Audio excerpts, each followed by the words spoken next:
नमस्कार, न्यूज 18 का digital platform देख रहे हैं आप। मैं हूं आपके साथ दिव्या सिंह।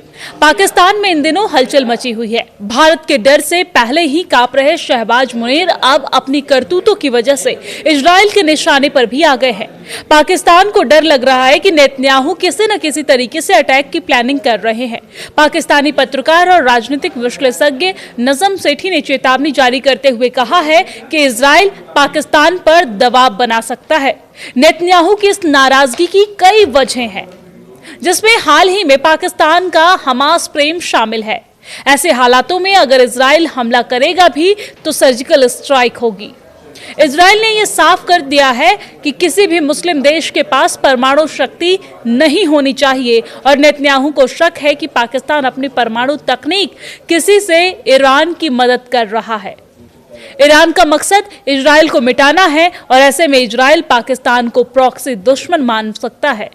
इसके अलावा बीते दिनों पाकिस्तान समर्थित लश्कर-ए-तैयबा और जैश-ए-मोहम्मद जैसे आतंकी संगठनों में हमास की मौजूदगी साफ देखी गई है।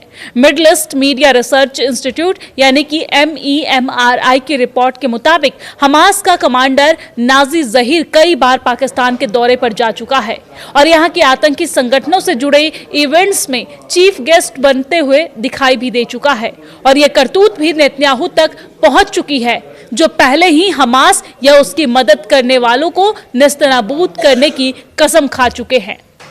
इन हालातों को देखते हुए अगर इजराइल पाकिस्तान पर सर्जिकल स्ट्राइक करने का फैसला करता है तो नेतन्याहू सर्जिकल प्रेसिजन और तकनीक श्रेष्ठता का इस्तेमाल करेंगे।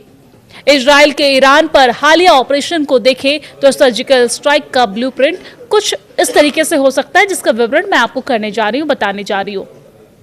दरअसल नेतन्याहू पाकिस्तान में चुपचाप अपनी स्पेशल फोर्स भी भेज सकते हैं, जिसमें खुफिया एजेंसी मोसाद की मदद ली जा सकती है। अगर टारगेट कोई परमाणु केंद्र जैसे कि कहूटा या फिर हाई प्रोफाइल व्यक्ति है तो इजराइल सायरेट मटकल जैसे कमांडो यूनिट को काम पर लगा सकते हैं। ये कमांडो पनडुब्बियों या छोटे ड्रोन्स के जरिए रात के अंधेरे में पाकिस्तानी सीमा में घुस सकते हैं। वो बम गिराने के बजाय महत्वपूर्ण उपकरणों में विस्फोटक लगाकर या उन्हें हैक करके नष्ट कर सकते हैं। इलेक्ट्रोमैग्नेटिक और साइबर अटैक इजराइल की सर्जिकल स्ट्राइक का हथियार बन सकते हैं। हमले से ठीक पहले इजराइल पाकिस्तान के सुरक्षा तंत्र को अंधा कर देगा। इजराइल के पास दुनिया के सबसे बेहतरीन इलेक्ट्रॉनिक वॉरफेयर सिस्टम है, जो पाकिस्तान के एयर डिफेंस रडार को जाम कर सकते हैं। मोसाद पाकिस्तान की मिलिट्री कम्युनिकेशन और इंटरनेट को ठप कर सकता है ताकि हमले के दौरान कोई जवाबी आदेश न दिया जा सके। अदृश्य फाइटर जेट्स यानी कि F-35 अदिर से हवाई हमला इजराइल के प्लान में शामिल हो सकता है। दरअसल इजराइल के पास F-35 स्पेशल जेट्स है जिन्हें रडार नहीं देख सकते। इजराइल ने अपने F-35 में विशेष ड्रॉप टैक्स और फ्यूल सिस्टम जोड़े हैं, जिससे ये बिना रिफ्यूलिंग के 2000 किलोमीटर से भी ज्यादा उड़ सकते हैं और दुश्मन के सिर पर विस्फोट कर सकते हैं।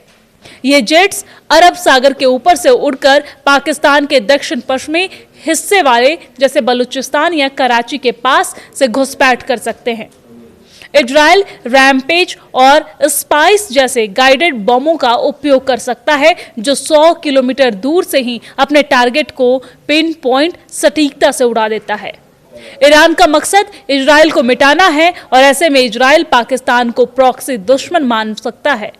इसके अलावा बीते दिनों पाकिस्तान समर्थित लश्कर-ए-तैयबा और जैश-ए-मोहम्मद जैसे आतंकी संगठनों में हमास की मौजूदगी साफ देखी गई है। Middle east media research institute यानी कि MEMRI की रिपोर्ट के मुताबिक हमास का कमांडर नाजी जहीर कई बार पाकिस्तान के दौरे पर जा चुका है और यहाँ के आतंकी संगठनों से जुड़े इवेंट्स में चीफ गेस्ट बनते हुए दिखाई भी दे चुका है और यह करतूत भी नेतन्याहू तक पहुंच चुकी है, जो पहले ही हमास या उसकी मदद करने वालों को नेस्तनाबूद करने की कसम खा चुके हैं। इन हालातों को देखते हुए अगर इजराइल पाकिस्तान पर सर्जिकल स्ट्राइक करने का फैसला करता है तो नेतन्याहू सर्जिकल प्रेसिजन और तकनीक श्रेष्ठता का इस्तेमाल करेंगे। सर्जिकल स्ट्राइक का मतलब है आओ मारो और निकल जाओ। हालांकि पाकिस्तान के मामले में एयर स्ट्राइक मुश्किल है क्योंकि इजराइल से पाकिस्तान बहुत दूर है।